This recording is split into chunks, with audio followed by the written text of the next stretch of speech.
10 اکتوبر 2021 کی صبح 3 ڈاکو پنجاب کے شہر صادق آباد میں ایک پیٹرول پمپ پر بھتہ لینے کے لیے پہنچے اور تینوں ڈاکوؤں کے پاس جدید ہتھیار تھے، لیکن پیٹرول پمپ کے مالک کے پاس اتنے پیسے نہیں تھے کہ وہ انہیں بھتہ دے سکے، اور بھتہ نہ ملنے پر ڈاکوؤں نے پیٹرول پمپ کے مالک سمیت اس کے دوستوں کو فائرنگ کر کے قتل کر دیا اور پیٹرول پمپ پر موجود باقی لوگوں پر بھی اندھا دھند فائرنگ شروع کر دی۔ اس فائرنگ کی وجہ سے 9 لوگ مارے گئے اور ڈاکو وہاں سے فرار ہو گئے۔ اس کے علاوہ 16 جولائی 2023 کو صوبہ سندھ کے شہر کندکوٹ میں گھر کے باہر کھیلتے ہوئے 7 بچوں کو ڈاکو اٹھا کر لے گئے اور بدلے میں بھاری پیسے ڈیمانڈ کیے۔ کراچی اور اندرون سندھ میں ایسے بہت سے کرائمز ہو رہے ہیں جن میں ڈائریکٹلی یا انڈائریکٹلی کچے کے ڈاکو شامل ہوتے ہیں۔ اب سوال یہ پیدا ہوتا ہے کہ کچے کے ڈاکو ہیں کون اور یہ آئے کہاں سے ہیں، لیکن اس سے پہلے یہ جاننا ضروری ہے کہ کچے کا علاقہ کون سی جگہ ہے جہاں پر ڈاکو چھپے رہتے ہیں۔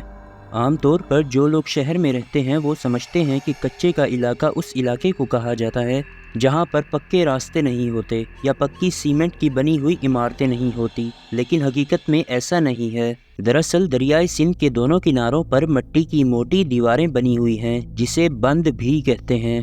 جب دریا میں پانی کا بہاؤ زیادہ ہوتا ہے تو بند نما یہ موٹی مٹی کی دیواریں پانی کے زیادہ بہاؤ کو باہر نکلنے سے روکتی ہیں تاکہ سیلابی صورتحال پیدا نہ ہو۔ دونوں کناروں پر موجود ان موٹی دیوار نما بندوں کے درمیان کا فاصلہ کہیں زیادہ ہے تو کہیں کم ہے۔ سندھ کے شہر خانپور اور پنو آکل سے لگنے والے ان بندوں کے درمیان کا فاصلہ 22 کلومیٹر تک ہے اور کہیں پر دریا کے دونوں بندوں کے درمیان کا فاصلہ صرف 2 کلومیٹر ہے۔ دریائے سندھ کے دونوں کناروں پر موجود دیوار نما ان بندوں کے درمیان والے علاقے کو کچے کا علاقہ کہا جاتا ہے، اور گرمیوں کے موسم میں گلیشیئرز پگھلنے اور مونسون کی بارشوں کی وجہ سے دریائے سندھ میں پانی کا بہاؤ بہت زیادہ بڑھ جاتا ہے، جس وجہ سے دریا کے دونوں کناروں پر موجود ان بندوں کے درمیان پانی بھر جاتا ہے۔ لیکن سردیوں میں یہ علاقہ خشک رہتا ہے۔ ہر سال کچے کے اس علاقے میں دریائی پانی اور اس کے ساتھ آنے والی مٹی بھر جانے کی وجہ سے یہ علاقہ کاشتکاری کے لیے انتہائی زرخیز سمجھا جاتا ہے، لیکن کچے کے علاقے میں اندر تک جانا کسی عام انسان کے بس کی بات نہیں، کیونکہ وہ علاقہ اکثر پانی سے بھرا رہتا ہے جس وجہ سے آنے جانے کا راستہ بھی نہیں ہوتا اور بہت سی جگہ پر چھوٹی کشتیوں کا استعمال ہوتا ہے۔ یہ علاقہ اس حوالے سے ڈاکوؤں کے لیے ایک محفوظ پناہ گاہ بنی ہوئی ہے۔ دوستوں، اب سوال یہ آتا ہے کہ سندھ میں ڈاکو راج کب سے ہے اور کیوں ہے؟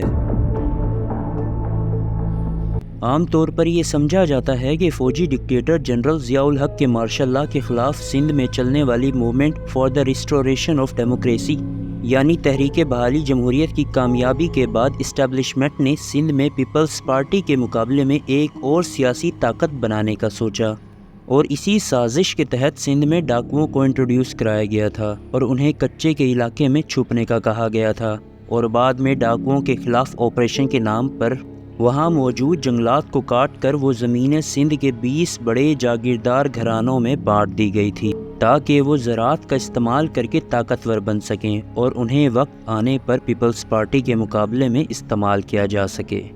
لیکن بعد میں وہی جاگیردار گھرانے پیپلز پارٹی میں خود شامل ہو گئے، لیکن بدقسمتی سے 30 سال سے زیادہ عرصہ گزرنے کے باوجود بھی ڈاکو راج ابھی بھی سندھ میں قائم ہے۔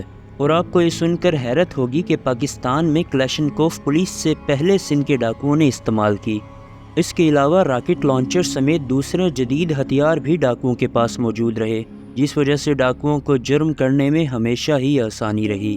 ایک رپورٹ میں یہ بھی بتایا گیا ہے کہ کچے کے ڈاکو جدید ہتھیار مختلف سورسز سے خریدتے تھے، جن میں غیر قانونی طور پر پاکستان میں آباد افغانی اور سندھ پولیس یا بلوچستان لیویز فورس کے کرپٹ افسر بھی اس لسٹ میں آتے ہیں۔ دوستوں، آج کی تاریخ میں بھی ڈاکوؤں کے پاس پولیس سے زیادہ جدید ہتھیار موجود ہیں اور اس کی ذمہ دار بھی خود پولیس ہی ہے۔ ایک رپورٹ کے مطابق 1984 سے 1994 کے دوران ڈاکو راج چھایا رہا تھا۔ اس دوران دن دہاڑے لوٹ مار اور کڈنیپنگ عام تھیں۔ اس عشرے میں ڈاکوؤں نے سندھ میں تقریباً 11,000 سے زیادہ لوگوں کا اغوا کیا تھا اور ان کی فیملیز سے تقریباً 3 ارب روپے تک تاوان وصول کیا تھا۔ اب ذرا ایک منٹ آپ سوچئے کہ اس دوران امریکی ڈالر بھی صرف 13 پاکستانی روپے سے 30 پاکستانی روپے کا تھا، اور اگر ہم آج کی تاریخ میں اس 3 ارب روپے کا اندازہ لگائیں تو تقریباً 700 ارب روپے سے زیادہ یہ رقم بنتی ہے۔ اس کے علاوہ صوبہ سندھ کو دوسرے صوبوں سے ملانے والی نیشنل ہائی وے سندھ کے آس پاس کے علاقوں میں ڈاکوؤں کی دہشت تھی، اور اس دہشت کا فائدہ اٹھا کر ڈاکو ایک ہی رات میں اس ہائی وے پر ناکہ لگا کر کئی بسوں کو لوٹ لیتے تھے۔ صرف یہی نہیں بلکہ ڈاکو بیوپاریوں کو بھی بھتہ کی پرچیاں بھیجتے تھے، اور بھتہ نہ ملنے پر بے رحمی سے دن دہاڑے قتل کر دیا کرتے تھے۔ ڈاکوؤں کی اس بے رحم دہشت نے پورے ملک میں آگ لگا رکھی تھی، اور انٹرنیشنل میڈیا بھی اس خبر کو کور کر رہا تھا۔ پھر آخر کار 1992 میں پاکستان آرمی نے آپریشن بلو فاکس شروع کیا، جو 2 سالوں تک جاری رہا۔ اس آپریشن میں کئی ڈاکو مارے گئے اور بہت سارے ڈاکو چھپ گئے، مگر ڈاکو راج کا مکمل خاتمہ نہ ہو سکا۔ تو اب سوال یہ آتا ہے کہ کئی آپریشنز ہونے کے باوجود بھی ڈاکو مکمل طور پر ختم کیوں نہ ہو سکے؟ دراصل 2014 میں جب آرمی پبلک اسکول پر حملہ ہوا تو کئی معصوم بچوں کو اپنی جان سے ہاتھ دھونا پڑا، اور اس کے بعد آرمی نے دہشت گردوں کی صفائی کے لیے آپریشن ضرب عضب شروع کیا۔ اس کے بعد ملک پاکستان کے اندر بھی بھتہ خوروں، اسمگلروں اور ڈاکوؤں کے خلاف آپریشن شروع کیا گیا۔ اس آپریشن کا مین ٹارگٹ سندھ اور پنجاب کے کچے کے علاقے تھے، جہاں پر ڈاکو چھپے رہتے تھے۔ بعد میں اس آپریشن میں پاک فوج کے جوانوں کو بھی شامل کیا گیا، اور ہیلی کاپٹرز کا بھی استعمال کر کے ڈاکوؤں کے ٹھکانوں کو نشانہ بنایا گیا۔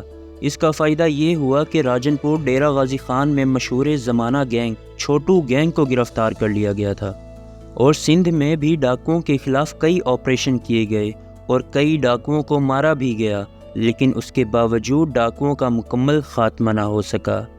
اس کی وجہ بھی صاف ہے۔ دراصل ان ڈاکوؤں کو سیاسی پشت پناہی بھی حاصل رہی ہے، اس کے لیے پولیس بھی ڈاکوؤں کو اپنے مقصد کے لیے استعمال کرتی رہی ہے۔ ایسے میں ڈاکوؤں کا مکمل خاتمہ وہاں کے طاقتور لوگوں کے لیے فائدہ مند نہیں ہوگا۔ یہی وجہ ہے کہ سندھ کے شمالی علاقوں میں ابھی تک ڈاکو راج قائم ہے۔ دوستوں، دلچسپ بات یہ ہے کہ ڈاکو کڈنیپنگ کے لیے ایک بہت ہی انوکھا طریقہ اپناتے ہیں۔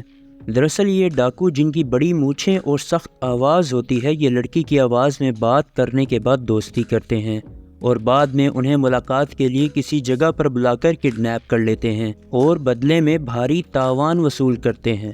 انٹرنیشنلی بھی اس طریقے کو کافی گینگز استعمال کرتی ہیں، اور اس طریقے کو ہنی ٹریپ کڈنیپنگ کہا جاتا ہے۔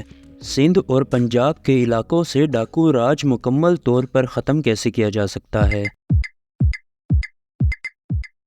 پنجاب کے ضلع رحیم یار خان اور راجن پور کے ساتھ سندھ کے 7 سے 8 ضلع میں آنے والا کچے کا علاقہ آپس میں جڑا ہوا ہے، اور ان علاقوں میں موجود مختلف ڈاکو گینگز ایک دوسرے کو سپورٹ بھی کرتے ہیں۔ اگر سندھ کے کسی ضلع کے کچے کے علاقے میں آپریشن شروع کیا جاتا ہے تو ڈاکو وہاں سے بھاگ کر دوسرے علاقے میں چھپ جاتے ہیں، اور اس طرح اگر سندھ کے کچے کے علاقے میں آپریشن شروع کیا جاتا ہے تو پنجاب کے علاقے میں جا کر چھپ جاتے ہیں۔ ایک یہ وجہ بھی ہے کہ کئی بار آپریشنز ہونے کے باوجود ڈاکوؤں کا مکمل خاتمہ نہیں ہو سکا۔ جب تک پنجاب اور سندھ کے کچے کے علاقے میں دونوں طرف آپریشن شروع نہیں ہوتا، تب تک ان کا مکمل خاتمہ ممکن نہیں ہے۔ اس کے علاوہ ان علاقوں میں دریا کے اوپر پل بنائے جائیں تاکہ وہاں کے لوگ آسانی سے آ جا سکیں، اور باقی بنیادی سہولتیں بھی فراہم کی جائیں۔ رپورٹس کے مطابق کچے میں کئی سالوں سے قبائلی جھگڑے بھی جاری ہیں۔ حکومت کو چاہیے کہ وہاں کے قبائلی جھگڑے ختم کرائے تاکہ وہاں کے لوگ ہتھیار چھوڑ کر امن سے رہ سکیں۔ دوستوں، اس ٹاپک سے ریلیٹڈ آپ بھی اپنی رائے کا اظہار کمنٹ سیکشن میں کر سکتے ہیں، اور اگر آپ کو یہ ویڈیو پسند آئی ہے تو چینل کو سبسکرائب کریں اور ویڈیو کو لائک کر دیں۔ ملتے ہیں نیکسٹ ویڈیو میں، تب تک کے لیے اپنا خیال رکھیں۔